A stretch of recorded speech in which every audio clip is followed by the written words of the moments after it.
Rickshaw van easy bike চালক সংগ্রাম পরিষদ পক্ষ থেকে আজকে ব্যাটারি স্ক্র্যাপ লাইসেন্স এবং বিনিময় করোনার দাবিতে আজকের সড়ক ও যোগাযোগ মন্ত্রী বরাবর আমরা স্মারকলিপি দেব।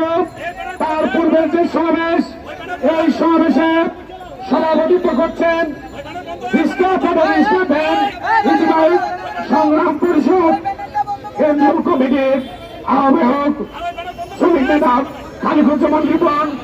আজকের এই সমাবেশে উপস্থিত আছেন আমাদের জাতীয় ফেডারেশন সমাজতান্ত্রিক শ্রমিক ফ্রন্ট কেন্দ্রীয় কমিটির সংগ্রামী সাধারণ সম্পাদক শ্রমিক নেতা হোসেন নবী বুলবুল। উপস্থিত আছেন সংগ্রাম পরিষদের কেন্দ্র পরিচালনা পরিষদের সভাপতি, আজকের সভার সভাপতি রিক্সা ভ্যান